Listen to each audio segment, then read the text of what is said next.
Good morning बच्चों। Namdev coaching classes में आप सभी बच्चों का तहे दिल से स्वागत है। तो हमारे माननीय अध्यक्ष भूपेश सरकार, जिसको कहते हैं कांग्रेस का सरकार, जिसको काका के नाम से जाना जाता है, उन्होंने अभी ऐलान किया है कि छत्तीसगढ़ में 10,000 जल्द से जल्द वैकेंसी आने वाला है। और वो जो 10,000 का वैकेंसी है, जिसमें शिक्षक है, आपका सहायक शिक्षक है और प्रयोगशाला की है। इसके साथ साथ इसमें व्याख्याता भी इंक्लूड किया गया है। तो व्याख्याता में थोड़ा सा एक शब्द बोल दिया गया है कि बस्तर और सरगुजा के लिए पहले दिया जाएगा, फिर बाद में अदर स्टेट में। लेकिन ऐसा नहीं है, क्योंकि उन्होंने क्या कहा था कि पहले बस्तर और सरगुजा को देखेंगे, ठीक है। लेकिन सरकार को फिर से सरकार बनाने के लिए वो क्या करेंगे कि सभी सब्जेक्ट का व्याख्याता का वो पोस्ट निकालेंगे, भले वो पोस्ट क्या रहेगा, कम या ज़्यादा हो सकता है। तो ठीक है, तो उसी से हम एक टॉपिक से आप लोग को मैं व्याख्याता का और शिक्षक भर्ती में जो एक टॉपिक है जिसमें एक बीमारी होता है, उस बीमारी को सभी लोग आप परिचित हो, जिसको कहते हैं हीमोफीलिया। क्या बीमारी हुई आपका? हीमोफीलिया। हीमोफीलिया को रॉयल डिजीज कहा जाता है। हीमोफीलिया को क्या कहा जाता है भाई? आपका रॉयल डिजीज कहा जाता है। रॉयल डिजीज मतलब होता है राजाओं की बीमारी। ये जो हीमोफीलिया है, इसमें सर्वप्रथम रानी विक्टोरिया, कौन भाई? रानी विक्टोरिया इस हीमोफीलिया की क्या थी? वाहक थी। वाहक मतलब क्या थी? ये कैरियर थी, ठीक है। ये हीमोफीलिया में विटामिन के की क्या होती है? कमी होती है। विटामिन के की क्या होगी? कमी होगी। और इसके साथ जिस व्यक्ति को हीमोफीलिया बीमारी होगा, उसके शरीर में ब्लड का क्लॉटिंग नहीं होता, मतलब रक्त का थक्का नहीं जमता। जिस व्यक्ति को हीमोफीलिया होगा, उसके शरीर पे क्या होता है? ब्लड का क्लॉटिंग नहीं होता। पहला कंडीशन। हमेशा जो हीमोफीलिया को स्मॉल एच से क्या करते हैं? इसको डिनोट किया जाता है, मतलब स्मॉल एच से क्या करेंगे? इसको प्रदर्शित किया जाता है। इसमें हीमोफीलिया को एक्स क्रोमोसोम ग्राही होता है। हीमोफीलिया को कौन क्रोमोसोम करता है भाई? एक्स क्रोमोसोम क्या करता है? इसको रिसीव करता है। रिसीव मतलब क्या होता है भैया? आपका ग्राही होगा। इसको रिप्रेजेंट किया जाता है एक्स एच से, मतलब एक्स गुणसूत्र क्या होगा? हीमोफीलिया को ग्राही होता है। क्लियर यहाँ तक? ये क्या हुआ भाई? आपका हीमोफीलिया का बेसिक जानकारी है। हीमोफीलिया ये प्रकार के क्या है? ये जेनेटिक डिसऑर्डर है। कौन सा है भैया? आपका जेनेटिक डिसऑर्डर है। जेनेटिक डिसऑर्डर मतलब आनुवंशिक बीमारी है। ये बीमारी सर्वप्रथम रानी विक्टोरिया को हुआ। जो रानी विक्टोरिया इस बीमारी का क्या थी? वाहक थी। इस बीमारी में जिसके शरीर पे बीमार होगा, उसके शरीर में विटामिन के की क्या होगी? कमी होगी। और उसका शरीर जो होगा, उसमें रक्त का थक्का नहीं जमेगा। क्योंकि आपको सबको पता है कि जिसके शरीर में क्या होता है भाई? आपका मतलब बीमारी नहीं रहता है, वो हिपेरिन अंदर ही अंदर क्या करता है? ब्लड की क्लॉटिंग को रोकता है।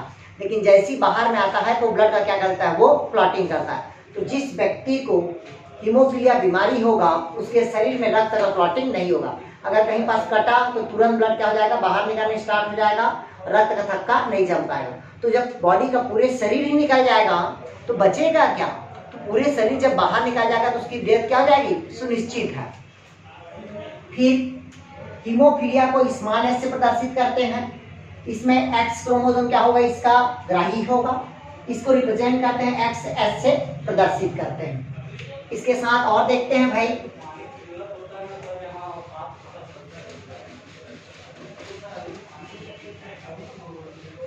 देखिएगा जैसे कि XX ये नॉर्मल फीमेल है। ये नॉर्मल क्या है भैया? आपका फीमेल। X और Y ये भी नॉर्मल क्या होगा? आपका मेल होगा। XH और X ये कैरियर होगी।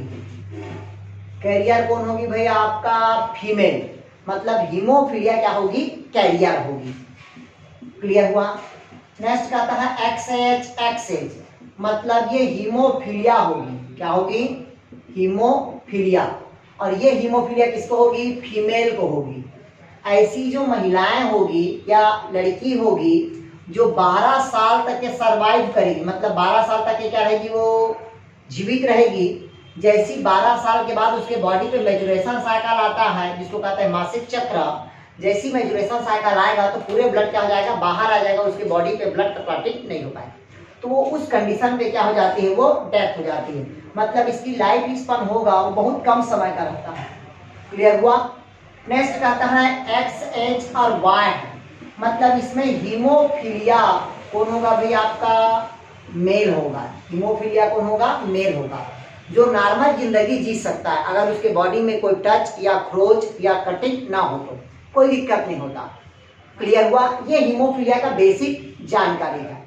अब हीमोफीलिया के साथ देखते हैं कि हीमोफीलिया में कैसे क्रॉस किया जाता है, मतलब एक नॉर्मल व्यक्ति का शादी अगर हम हीमोफीलिया से कराते हैं तो क्या क्या दिक्कतें आती हैं, तो वो मैं आपको एग्जांपल से ही समझाता हूँ, ध्यान समझिएगा। इसको आप लोग नोट कर लीजिएगा, ठीक है, नोट कर लिए, ठीक है। अब मैं आपसे क्वेश्चन सॉल्व करता हूँ, ध्यान समझिएगा। जैसे एक पुरुष, एक क्या है भाई आपका पुरुष, मतलब एक मेल है जो हीमोफीलिया क्या है भाई आपका, हीमोफीलिया बीमारी से ग्रसित है। इसकी शादी करा रहे हैं, इसकी हम क्या करा रहे हैं भाई, शादी, मतलब मैरिज करा रहे हैं। किससे करा रहे हैं, स्त्री से। स्त्री मतलब क्या है आपका भाई, फीमेल है, जो कैसा है आपका, नॉर्मल है। तो इसमें कितने प्रतिशत बच्चे सामान्य होंगे, कितने प्रतिशत बच्चे सामान्य होंगे। तो बच्चे हम इसका चेकर बोर्ड बना देते हैं ऐसे करके, आप लोग सब जानते हो, इसको बोलते हैं पुनेट स्क्वायर कहते हैं। जैसे यहाँ पर देखिए एक्स एच और वाई, मतलब ये एक्स एच और यहाँ क्या लिख दिया मैं, वाई लिख दिया, और इसको एक्स एक्स में यहाँ कर दिया। एक ये खाना इसलिए छोड़ा जाता है, ये बाइसेक्सुअल को रिप्रेजेंट करता है, मतलब ये मेल के लिए रहेगा और दूसरा क्या होता है, ये फीमेल के लिए रहता है। क्लियर हुआ। इसका अगर इसके क्रॉस करते हैं तो एक्स एच क्या होगा, एक्स, इसका इसके साथ करते हैं तो एक्स क्या होगा, वाई, इसका इसके साथ होगा तो एक्स एच क्या होगा, एक्स, इसका इसके साथ करेंगे तो एक्स क्या होगा, वाई होगा। क्लियर हुआ है ना। मतलब जो भी लड़की पैदा होगी एक्स एच और एक्स, मतलब 50% जो लड़की अगर होती है, लड़की की बात करते हैं तो 100% जो गर्ल्स होगी वो कैरियर होगी। 100% गर्ल्स क्या होगी, कैरियर, और 100% जो बॉयज होगा वो क्या होगा भाई आपका, नॉर्मल होगा। बॉयज क्या होगा आपका, नॉर्मल। अगर बीमारी की बात करें तो 50% बच्चा, अगर बच्चा की बात करें तो 50% बच्चा क्या होगा आपका, नॉर्मल होगा, और 50% बच्चा क्या होगा भी आपका, कैरियर होगी। मतलब लड़की होगी वो कैरियर होगी और लड़का क्या होगा, हीमोफिलिक नॉर्मल होगा। क्लियर हुआ यार यहाँ तक के, तो डाउट कहीं पास आ गया समझ। मतलब जिसमें गर्ल्स क्या होगी आपका, कैरियर होगी, और लड़का क्या होगा भी आपका, नॉर्मल होगा। तो ये हीमोफीलिया का क्या हो गया आपका, बेसिक जानकारी हो गया। सर हम लोग का क्लास दूसरा देखते हैं, इसके साथ साथ एक और लक्षण देखते हैं। जैसे कि एक लड़की क्या है, हीमोफीलिया कैरियर है, इसकी शादी कराते हैं यहाँ पे हीमोफीलिया लड़का से कराते हैं, तो कितना प्रतिशत बच्चे इसमें सामान्य होने का चांसेस है। तो देखिएगा इसका हम ऐसे चेकर बोर्ड बनाते हैं। जैसे देखिएगा एक्स एच और क्या हुआ ये एक्स, इसका होता है एक्स एच और क्या होगा ये वाई होगा। क्लियर हुआ यहाँ तक के। इसका क्रॉस कराया तो एक्स एच और क्या होगा एक्स एच, मतलब इस प्रकार की बच्ची 12 साल के बाद क्या हो जाएगी, एक्सपायर कर जाएगी। इसका क्रॉस हुआ तो एक्स एच क्या हो जाएगा, एक्स होगा, मतलब लड़की क्या होगी वो वाहक होगी। इसका क्रॉस हुआ तो एक्स एच क्या होगा, वाई, मतलब ये भी जो लड़का होगा वो क्या होगा, हीमोफीलिया होगा। अगर इसका क्रॉस कराते हैं तो 1% बच्चा, मतलब 25% लड़का क्या होगा, सामान्य होगा। अगर इसकी बात करें तो देखिएगा 25%, ये भी 25%, ये भी 25% और ये भी 25%, मतलब कहता है कि इसमें जो एक लड़का होगा वो सामान्य होगा, नॉर्मल होगा, बाकी एक हीमोफीलिया ग्रसित होगी फीमेल, एक फीमेल क्या होगी आपका वाहक होगी, और एक जो बॉय होगा वो हीमोफिलिक बीमारी से ग्रसित होगा। तो इस प्रकार से हम रायल डिजीज या हीमोफीलिया के बीमारी को समझ सकते हैं। तो मैं आप लोग को जो नेक्स्ट में इसके टॉपिक को पढ़ाऊंगा, अगले वीडियो में इसको अपन और अच्छे से डिस्क्राइब करेंगे। ओके दोस्त, थैंक यू।